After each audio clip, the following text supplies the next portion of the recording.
concerned about what's happening in their schools. Parents that are speaking out now to school boards, indicating that they want to be in control of their children's future. And they've gone from not knowing who their school board members are to now running for school board. They also, too, have been very adamant that they want their schools to be able to teach their children not what to think, but how to think. Those are things that have resonated across Virginia. We see those in the national headlines, but they're in every community across the nation. Making sure that parents are empowered. And when they see a letter from the National School Board Association that asks the Attorney General of the United States to go after parents who speak out at school board meetings under the Patriot Act and to be treated as terrorists, let me tell you, folks, they are deeply concerned about that. And then when the Attorney General follows suit and goes to the federal law enforcement agencies and says, by the way, look at these parents and what they're doing at these school board meetings, where they are practicing their First Amendment rights to speak out and to demand that their school systems reflect what's best for their children. That's what is, I believe, the undercurrent that we're seeing come to the surface now across the nation, where parents are saying, I'm sick and tired of it, and I'm not going to take it anymore. That's where we are today on the education issue, and I believe parents want to make sure that they are in charge of their children. They also want to make sure, too, that they're able to choose the best path for their children. That's why school choice is so incredibly important, especially for folks in minority communities that want to be able to escape failing school systems. Parents are demanding also school choice. In addition to issues of the economy, and you heard our chair speak about that. Those things are incredibly important to folks, as well as issues of security in our communities. People want our local police departments and law enforcement departments to be supported. They want to make sure they're properly funded. They want to make sure that they join with the community to make sure our communities are safer. Those are all issues that are incredibly important. And what we've seen in Virginia is that they have come to the forefront. Education, the economy, public safety, all those issues are incredibly important. And I believe that as we see the results of today's election, that's going to be a bellwether for what people want to see happen across our nation. So I appreciate the opportunity to share a little bit of what I've seen and heard across Virginia. But Virginia, as I said, again, is the bellwether for the nation. I think that this is the effort that we all need to be looking at of what's necessary going forward to get our nation back on track. We will now go to Congresswoman Yvette Herrell from New Mexico. Yvette?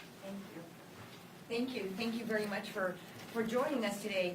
So $450,000, that is actually more than the average home price.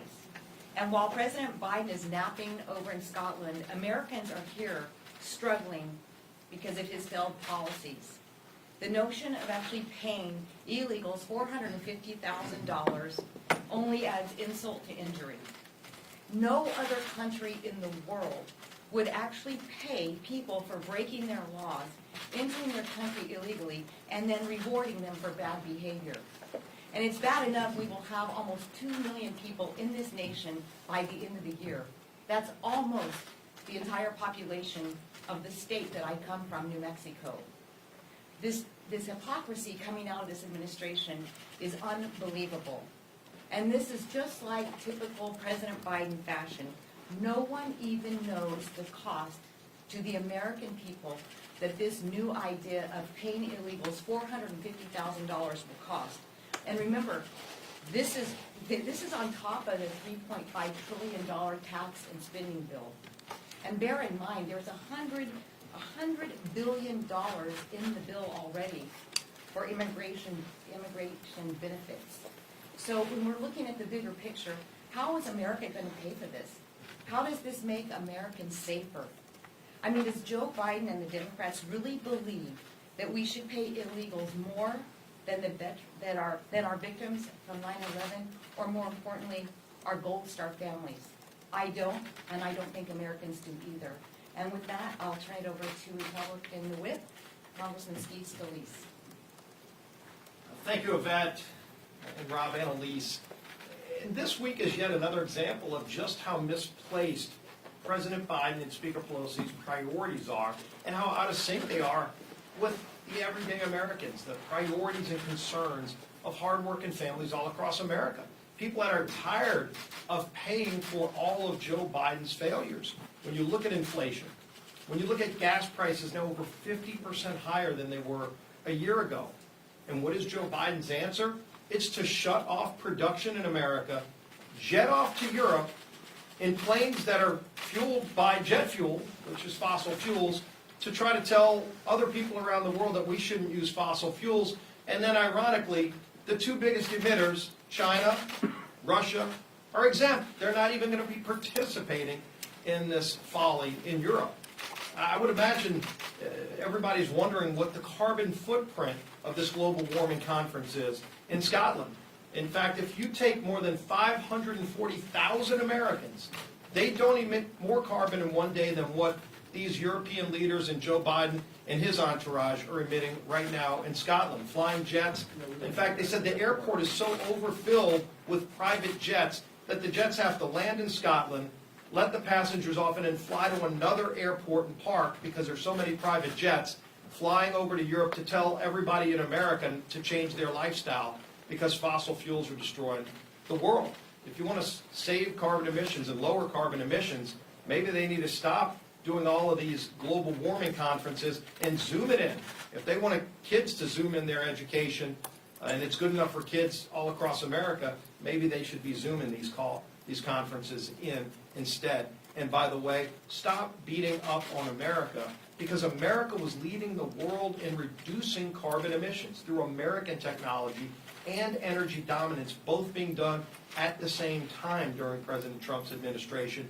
And during that period, we also had less than $2 a gallon gasoline. And so families were getting the rewards of energy dominance and lower carbon emissions. And in less than a year, President Biden has reversed all of that, where we have higher gas prices and higher carbon emissions, and we're sending more jobs to China, and Americans are paying the price for it. Hard-working families. And what is his answer? To try to raise even more taxes, to try to increase spending by trillions more this week. Today will mark the 5th different time that Nancy Pelosi has promised a vote on the House floor on this massive multi-trillion-dollar tax and spend bill. 5 different times she's promised a vote, and I would project that today she will blow through that deadline as well because they don't have the votes. And I think after what you're going to see in Virginia tonight, where you're seeing all across the state of Virginia, people are rejecting big government socialism. They're rejecting these union bosses and these elected officials who are beholden to union bosses, trying to tell parents not to be involved in their kids' education, as Rob Whitman talked about. It's encouraging to see it not just in Virginia, but all across the country, where parents are getting more involved in government because they see government failing the needs of their kids. And that's ultimately what's at stake here. People are fed up with the big government socialism and the people that are so out of touch with the hard-working families that make this country work. When they look and they see Joe Biden want to add 87,000 more IRS agents to snoop into their personal bank accounts to fund $450,000 checks to illegals, people that came here illegally. And then in this bill, they actually have amnesty for millions more illegals.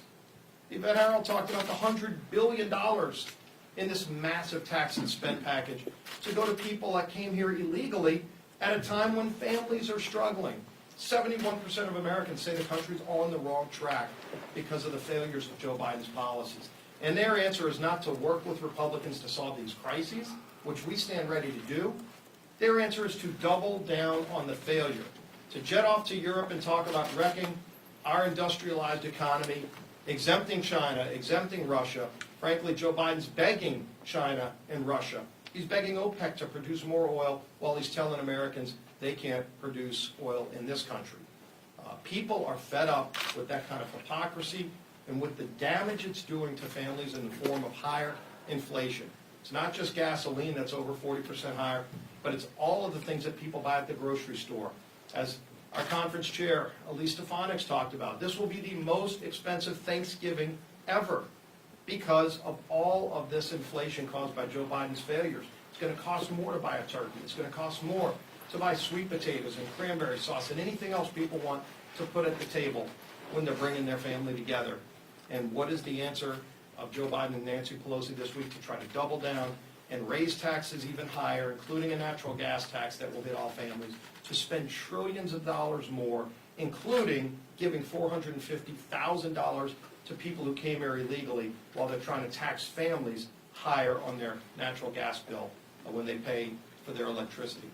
They are out of touch with the hardworking families of this country, and that's why people are rejecting this big government socialism. Be happy to take a few questions. Mr. Police, both your state and Ms. Stefanik's state have been hit hard by climate change-related natural disasters, even as recently as this year.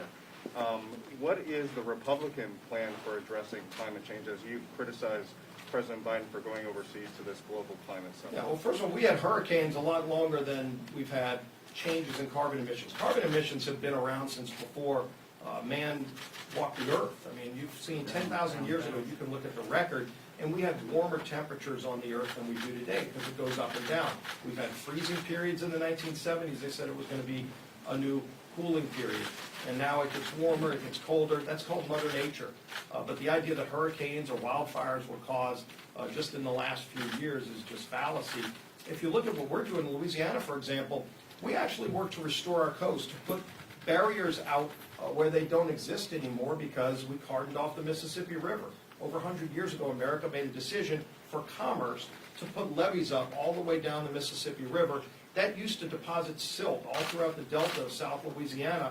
You don't have that silt anymore going into those areas to rebuild land because the levees cordon it off and then it all dumps off in the Gulf of Mexico. So what are we doing? We're actually using some of the revenue from drilling. It's called revenue sharing. We use the revenue to rebuild land. If you cut off the ability for us to produce oil in the Gulf of Mexico, that actually takes away our ability to go and restore that land, the funding source that we use to rebuild land, to put barriers in place so you can knock storms down before they hit land where people are. Those are the kind of things that we've been doing to deal with storms that have been coming here for thousands of years. But at the end of the day, if you look at what we've done in America, we were reducing carbon emissions. No country reduced carbon emissions more than the United States of America, and that was when we got out of the Paris Accord. There's not a single country in Europe that's in compliance with the Paris Accord, including France, where Paris is located, and yet they want to wreck our economy like they've wrecked their own economy. Go look at the price of natural gas in France and in other parts of Europe. People are dying in Europe because they can't heat their home during a cold winter. And yet they want to do that here in America while exempting China. China's the country that's emitting more carbon. If you want to make things in America or somewhere else in the world, if you want to make steel, for example, much better to make it in Pennsylvania than in China or India. They emit about 5 times more carbon to make the same steel in those countries than if you made it here because we have better standards. I know Joe Biden loves to go to Europe and bash America. Yesterday he apologized